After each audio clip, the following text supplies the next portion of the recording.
criminal justice, healing, education. Time to awaken the community.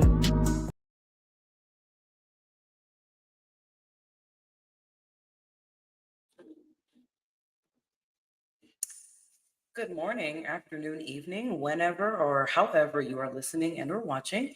You guys should know me by now, but if you don't, my name is Holly Sisa. I am the lovely host of this wonderful program that we call Morning Mimosas. Why do we call it Morning Mimosas? Because we awaken the community. What community? My community, the Black minority community. Guys, today's episode is going to be an amazing one. We have great panelists, some that have been on the show before, and then we have someone who is a huge supporter of the show but has never been on it before. So, super excited for that. But before we get the episode started, I just wanted to present a commercial from a Colorado community member by the name of Billy Wayne, and just advertising his lovely book called Pleasure. Excuse me. God, I messed that up badly, and I apologize, Mr. Wayne. Failure Success Experience, and it is available on Amazon. Let's take a look. We all fail, we all struggle, but the difference between staying stuck and moving forward is how you use those experiences. I'm Billy Wayne, and I've poured years of lessons into this book. Lessons about failure, confidence, success, and building the character to keep pushing forward. And now, it's finally here. A book is officially available on Amazon today. Don't wait for someone else to tell you about it. Grab your copy now and start shaping the life you were meant to live.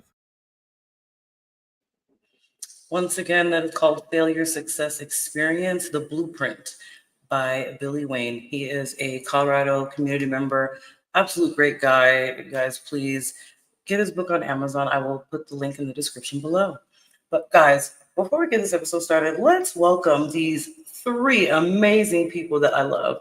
Two of which are experts for our show. One is our yoga expert, and the other one is our nursing expert. Let's welcome them in the Morning Mimosas fashion, y'all.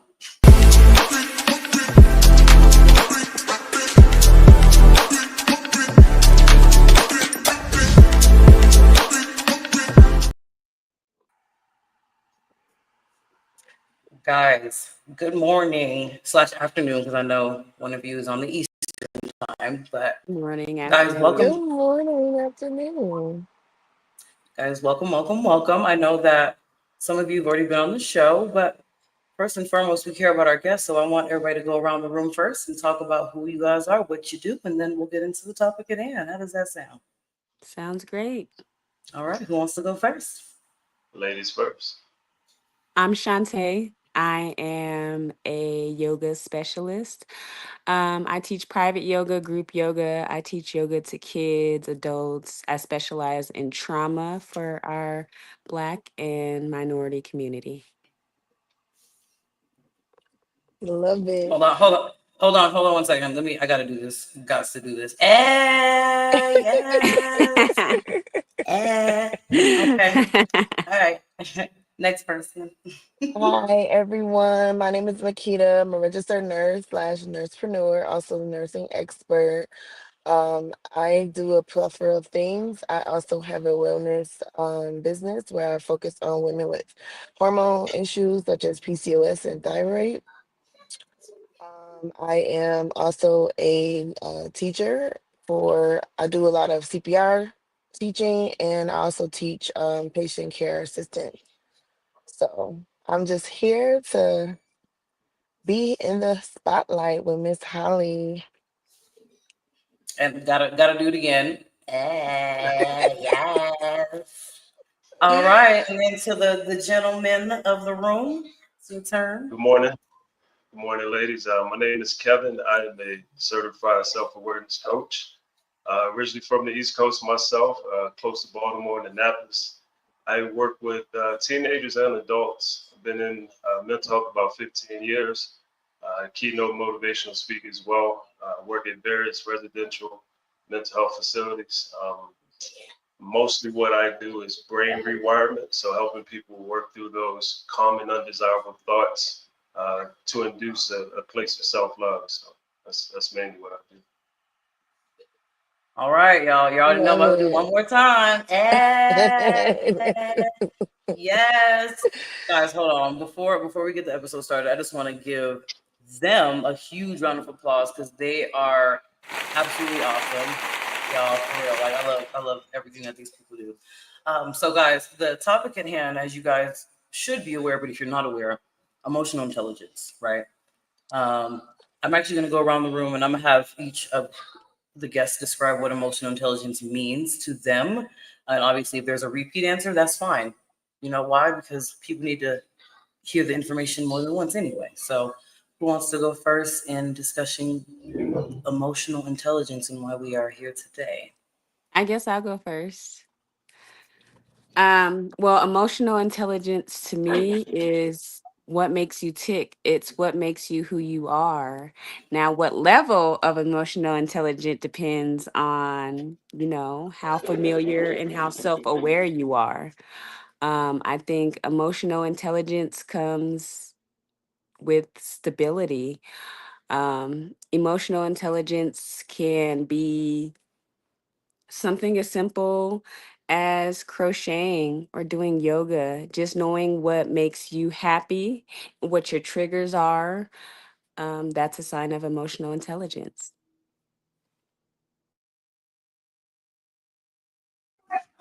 Okay. Anybody else want to hop in there and give their take on emotional intelligence? I'll speak on mine. I totally agree with um the other comment about emotional intelligence, but for me, I think it's a variety of things. I also think it's the emotional maturity of how you deal with your emotions, how you deal with your emotions, how you deal with being receptive to others' emotions, how you respond to things that may either trigger you or put you in a position where you can either respond negatively or positively. I feel like it's so many different things that really contribute to emotional intelligence, but just being self aware that you have a right to feel the way you feel and respond in a positive way. The, this, whether it is someone that is, you know, saying things to you that you don't agree with. And I think that's one of the things that I believe is to be true about emotional intelligence is the emotional maturity of it all.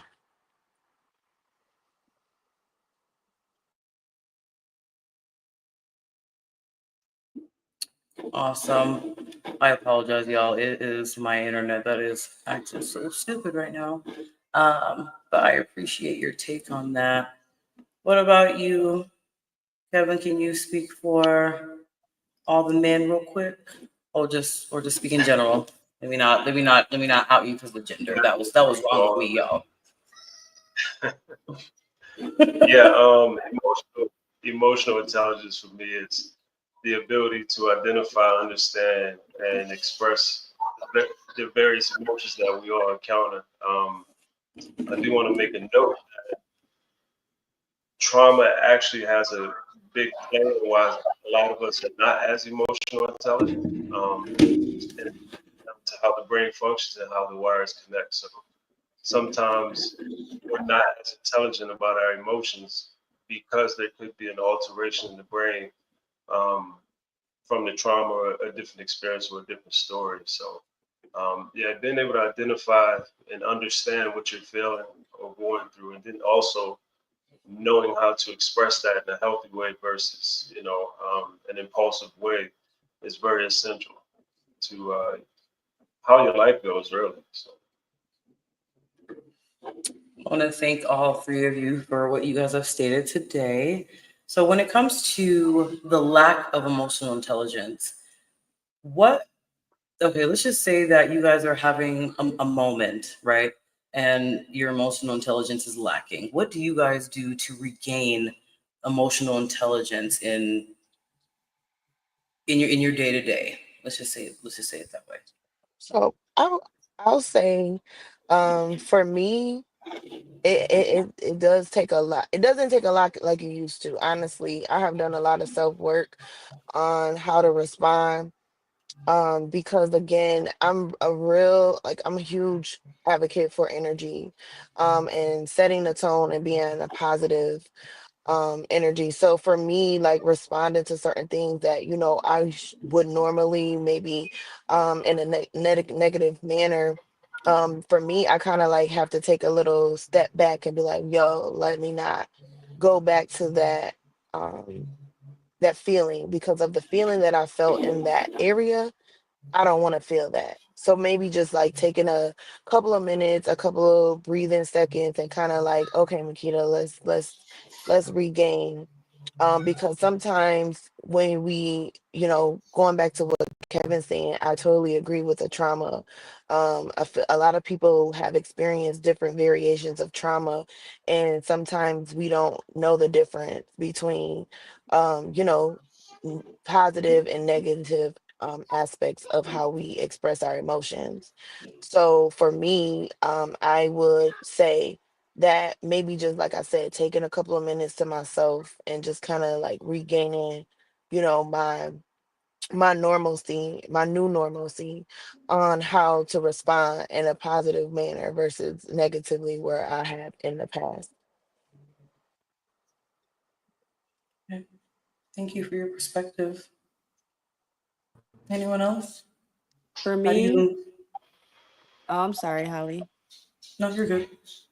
For me, just to add, I'm just adding on to what everybody else really said. In order to be emotional intelligent, you need to own your trauma. You have to start to heal. For me, I'm at a point in my life now where I smile, give grace, and send love. Like if it's negative, I'm gonna move around. Like I don't accept any of those energies into my life whatsoever. People always think I'm always positive, but it's more than that. Like positivity heals you. So if it's not always about being positive, it's just always about looking for that out when you feel stuck. And like I said, I just smile, give grace, and send love. If it doesn't align with me, I move around. I absolutely love that. Evan, what is your perspective on that? How do you handle when your emotional intelligence is out of whack? For me, being a black man, and growing up in a pretty violent, dangerous environment, where it wasn't high to have emotional intelligence, but anger was already expressed a lot. Um, it took a lot of trial and error, as it does for a lot of us. One is a man and being told you're not able, whether it's by society or in your home, you're not able to express certain emotions, especially softer emotions, whether it makes you want to cry, things like that. You can become numb. And so realizing that numbness, it pretty much becomes a barrier to love in all aspects, whether it's with your loved ones, your kids, or your family. For me, I self-reflect a lot, um, and not just from the emotional level, but from a behavioral level. Um, how did I behave when I was upset, and what was the result? And that's what I take my clients through, is understanding how your thoughts connect to your behaviors and ultimately your results. And when we act from a place of anger or impulsivity, especially as young boys, we get ourselves in a lot of trouble that way. To your point about crime going down, especially among black men, that's where emotional intelligence is really important, to understand that, hey, that anger is really a deep sadness. And a lot of times it's a grief, so there's a lot of things that play into the emotional intelligence part. Um, but again, for me, it's a lot of self reflection, and understanding that the work is done before I get in the moment where my emotional intelligence is tested. So it's the work that's done when I'm not in the argument. That way, when I'm in the argument, I can actually access that practice. When someone says something I don't like, or someone does something to me that I'm not happy with, I practiced it so I can access that. But a lot of the times, if we don't have the right guidance, um, Yes. we're just going to be impulsive. But yeah, a lot of it is self-reflection for me. I so appreciate your input on that. That's actually one of my questions, and anybody can answer this, but this is mostly for Kevin. Um, when it comes to emotional intelligence and men, where do you, other than everything else that you stated, where do you think accountability is one of the key factors to emotional intelligence pertaining to males? Then I'm obviously going to ask the ladies the same question. Yes, accountability for me is essential, but I think where we get lost is we just don't have enough role models out there to show what healthy emotional intelligence looks like. An example that we always talk about is a man being able to cry and show when he's sad and upset or if he's overwhelmed and not have his masculinity, counted for in a negative way, or Yeah. demasculine that man because he cried. And I often say expressing your anger through a violent way is not being tough. It's actually being able to say, I'm not okay. It's actually being able to say, I'm hurt. Um, Yeah. and acknowledge that you may want to express in a negative behavior or violent behavior, but you can catch yourself by acknowledging, like, I'm not feeling okay today. But we don't have those safe spaces as well. And so it's just, we can go on and on, but as a man, you just learn subconsciously as a little boy, when not to show it. And so we get into relationships and I'm not tough if I'm crying, you know, I'm not tough if I'm showing affection. I'm not, tough if I'm not a man. So I think that definition of a man is starting to change. That whole narrative anyway is starting to change. Yeah, I completely agree with you about giving men safe spaces. It just disturbs me that people don't see men as human, just like women. We're all human, so I don't really understand the putting all of that on men when they have the absolute right to have feelings. I don't know. I've always been very confused by that, but I thank you for your input. I want to ask the ladies the same thing because you guys already know I'm probably going to get a little bit into that. Accountability is something that not all women lack, but I've noticed that women don't like to hold other women accountable. So, do you guys think that accountability uh, coincides with emotional intelligence? Yes, I do. Accountability is owning your not just your trauma, but the good and the bad. Accountability is what keeps us on the straight and narrow. It makes us accountability makes you continue to make the right decision over and over and over again. It comes with integrity, and all that is aligned. So I'm gonna say yes. I think in society, women, especially Black women, is this, or not even just Black women, it's Mexicans, Hispanics that have the angry women narrative, and really that's not the case. Like, we're not angry Black women. They're not always angry. Most of the time, it's just people not owning their emotions. They're hurt, lonely, mistreated, whatever the case may be. So, yes, I think accountability has a lot to do with it. Thank you for your input. Um, for me, I feel like raising. I have a son, so I can relate to aspects of helping my son be able to process his emotions, to be able to have that opportunity to cry if needed. Having him understand that it's okay and it's not making him less than because he does express his emotions. As a mother, I do try to help him understand if he is upset to be able to identify why so that it doesn't make him feel like, oh, well, I'm just crying or I shouldn't cry. So I just wanted to say ultimately, yes, people should be accountable for how they feel, but also being able to identify why they feel the way they feel and not feel that if they, do have a period of being upset or breaking down, that it makes them less than a person. Um, that's a huge thing because for me, I used to be very emotional, and not being able to understand why I felt the way I felt. And it has a lot to do with not being able to have certain safe spaces to be able to articulate that and say, okay, I'm not okay. Or, I appear to be this strong person that everybody thinks that I don't go through things. So ultimately, growing into myself and learning my own personal journey when it comes to emotion, I feel like it does help a lot to be able to understand that it's okay to not be okay at times. Absolutely, I completely agree with that. So when it comes to emotional intelligence and the Black community, because the panel today is fully, I had to do that for the one time. Um, Emotional intelligence in the Black community, there's a lot of us that practice it, and we know how to regulate that. But for the ones who don't regulate that, some of them end up, in jail or, committing crimes or, going down the routes that emotional intelligence, the lack of emotional intelligence can take you. So as a member of the Black community, how do we,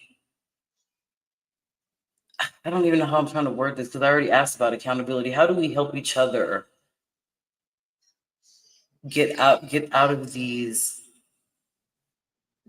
lack of emotional intelligence so we're able to thrive and not, you know, be the angry Black woman that people see or whatever. I guess that's what I'm trying to say. And I hope I worded that right. Because We have to be the change we want to see. I know that sounds so lame, and it really does it's sound lame, not. but that's literally what you have to do. Like if that's what you want to see in the community, you have to be that. And that's what I try, not try, that's what I do. Whether I'm doing it like at a community center, at the school I work at, I'm always trying to teach what I preach.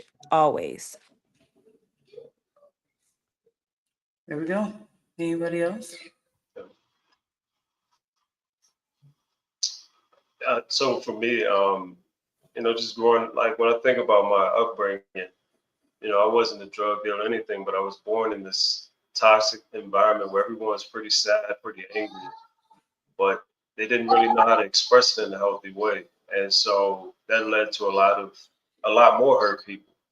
Um, I wasn't a great reader. I was 19 when I was told I couldn't read and comprehend. Um, you got to be curious about yourself if you want to be better. You got to be curious about what growth looks like. And the hard part about that is when you make the decision that you want to grow, be careful because some shame might come with it, right? You may end up being validated, and maybe you're not as smart about a certain subject matter that you thought you were, and that's okay. But as my lady said, you got to be the change. And for me, I started reading books. I started reading books about anger. I started reading books about emotions. Um, a lot of our community don't know, and I don't want to get too scientific, but understanding how the brain develops. Understanding that the prefrontal cortex, which is right behind your forehead, that's the area where we make discernment and decisions. It's kind of where logic comes in, being able to rationalize things, right? So if you don't understand that, but more important, you don't understand that that part of your brain doesn't finish developing until you're in your mid 20s, right? So about 25 is when your brain fully is developed. You throw trauma on top of a brain like that, it's probably not going to Yeah. develop the way it would in an ideal healthy situation. And so by me understanding like, okay, I went through all this stuff, I'm not going to make connections as easily, especially with emotions. And that is okay. I might have to work a little bit harder and be patient with it. But for me, I dove into understanding how does this thing work and what could impact it and start to grow. And there's a lot of people who are 50, 40, but they don't have the psychological maturity in their brain circuits. It sounds like a lot, but in our community, what we don't know, can be more detrimental to our healing and our well-being. And I went into the lab. I started learning about trauma, how it affects the breaths first. That one develops a lot more than the rational part of the brain. So no wonder our teenagers can't make sense of why their first breakup hurts so bad. And we're like, well, when you get 25, 30, you're going to realize that, it wasn't as bad as you thought, but we live from emotions early on in life. And later on, we realize, like, okay, now I understand this. But go get a book. There's a lot of great books out there. Start learning about how to work through the thing that's not working for you. And it'll open up some doors for sure. I had to make sure I gave the long clap because I was absolutely tea. Loved it, loved it, loved it. So when it comes to emotional intelligence and how you guys perceive the lack thereof in our community, I know that you guys have already stated, what you guys specifically do to help the community, but what about those people that don't believe that they have like any issues? What would you tell someone that's like, oh, okay, I just feel like I'm just, I'm fine, yeah, I got an attitude or whatever, but I'm okay. Like, what would you tell somebody that you're trying to convince to, get the mental health helped so their emotional intelligence could be saved? Now, before y'all answer this question, I know this is a hypothetical because I know that, it's not easy to convince folks. Okay, it's a hypothetical. But in a perfect world, how would you address someone who you're trying to help in that situation? I just have to show them what I do. You can't really convince people. They have to convince themselves. Something that's always stuck with me that my dad told me when I was young is you cannot make a grown person do anything. And that's always stuck with me. And it's true. They have to want to do it on their own. Almost like, well, not like, but when people have addiction, they have to want to stop. They have to want to change. If they don't want that, then you can't start anything. That's true. I agree. I feel like people have to really be accountable ultimately and want it. I'm sorry, y'all. It's loud. I apologize. It's okay. I don't Kevin, hear what about anything. You're you? fine. Yeah. But I was just ultimately saying, I'm sorry, real quick. I was just saying, like, ultimately, I agree. Like, you want to have to change. You have to want to be the person that's different from the norm of that, your background or your trauma of things that you are accustomed to. A lot of people are accustomed to things, so they feel like they have to stay in that place, and they don't have to. Yeah. Yeah. Mhm. Agreed. Yeah. Yeah. Um, oh, okay. It goes for me. I never wanted to fit in. Um, Being okay with being different, being okay with being who you are. That was so essential growing up in the hood for me because a lot of the examples of what I had seen, it's no judgment to anybody. Everybody was a survivor. I think that's part of this. We don't know what emotional unavailability looks like because there's people without emotional intelligence. Um, I made choices, and we have to understand. I think we have to be able to educate our youth that you have a choice, and to know that you're lacking in something is to understand that what are the results you're getting out of this life, right? So if you're habitually in and out of the system, or if your relationships keep failing for whatever, all you have to do is analyze what are the results you're getting out of your life, and know that. And it goes back to accountability. You play a part in this. You play a part in this, and yeah, of course, people don't want to own it because it comes with the shame and it's uncomfortable. But when you get to a point where you get tired of suffering, you get tired of being in prison while you're not in prison, um, and you don't want to wait until something really dire and something really bad happens to you or your family. You don't want to go to prison for the sixth time and get a 10-year bid and then realize, like, I'm about to give away 10 years of my life. And then I'm going to realize that I could have spent the last 10 years doing what I'm doing inside of a cell, like free at a park, on a mountaintop or something, right? So, Mm-hmm. um, you're right. You can't make people change. You can give tools. You can do what you're doing, Holly, and create these moments for us to share stories and experiences and see if people would tap in and take something from it. But we can't make people do anything. But there is a power of choice. And I think in our community, we choose comfort, even if it's going to make our life even worse. And that's the dangerous ripple effect of it. Absolutely. We're going to get into comfortability because I'm really glad that you brought that up.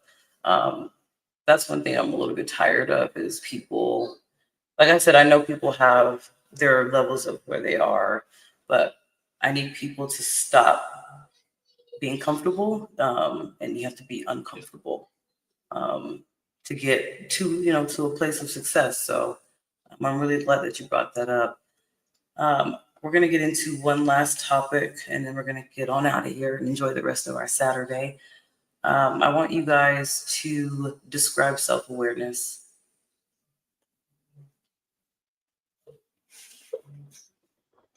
Self-awareness to me is knowing what my triggers are, like knowing, just being aware of life in general. If I go to the park, I need to be not just aware of myself, but aware of my surroundings. So being self-aware is just knowing what makes me feel weird if I'm going out to a place. If going to the grocery store gives me high anxiety, I'm not going to keep going to the grocery store. So I think that's what self-aware is, just knowing what emotion you're feeling. And I think somebody said it earlier, you have the right to feel the way you do. If you're feeling an emotion, you have that right. So just being aware of what that emotion is and how you're going to get through it. Thank I you. agree. For me, self-aware is similar to what Shantae said. Is just knowing that it's okay to feel this way and being aware of this emotion. I'm feeling this emotion right now, and I'm okay with feeling this emotion right now, and knowing that if this emotion causes any other after effects, then maybe I need to be in this space alone to process that emotion and understand that once I get out of this emotion, I may have this emotion again, or I may have some similar emotion, and it's okay to feel that way. But also, like she said, just being aware of yourself and others too, and knowing like what I will and won't respond to.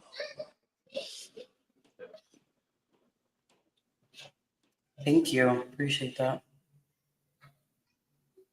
Kevin, last but not least. Yeah. Just in short, I became a self-awareness coach because as a teen, I was witnessing and seeing a lot of violence and just seeing all this stuff. And it made me look internal, as far as people killing each other and all that. So I had to ask two important questions. Do I want to be dead young? And do I want to be in jail for the rest of my life? And I knew the answer would be no, but I didn't necessarily know how that would be. And I think in those environments, what's going to get you closer to being in jail. What's going to get you closer to, being dead or whatnot. So for me, the self-awareness was analyzing my thoughts and my behaviors fully and being okay with that and not beating myself up on, what decisions that I may have made that didn't work out. Get into a place of just self-acceptance through the good, the bad, and the ugly, and continuing to being on that journey. Every day, I'm still working at being more self-aware and getting back to love and things like that. So it's a continuous journey. What gets in the way of self-awareness is it's a marathon. It's not a sprint. You're going to have to ask questions that you never thought you would. And there's answers that you may not like. And you got to be okay with that if you truly want to change, if you want to grow. And so, again, I knew I didn't want to be a follower. That was another decision. I knew I didn't want to smoke a drink in my life. That was another decision. It's really getting closer to yourself so that life can't pull you away from yourself, because it will try. It will try. All right, I have to give everybody a round of applause for today real quick. Let me just do that. Absolutely. Thank you guys so much for today's episode, guys. Before we get out of here, I just want to do a quick healing affirmation. I like to do these at the end of every episode so we can all just. I am not defined by someone else's expectation of me.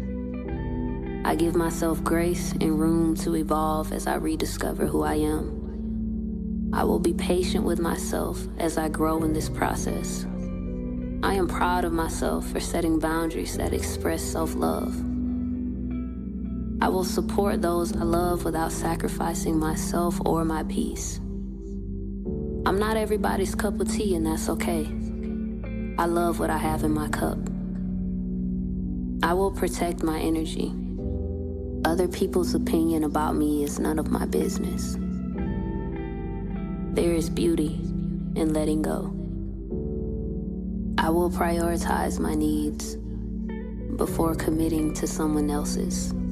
I am enough. I am worthy of love and acceptance. I will surround myself with people who have my best interests at heart. Everything I need to feel loved is inside of me. I accept myself. I see myself. I choose myself.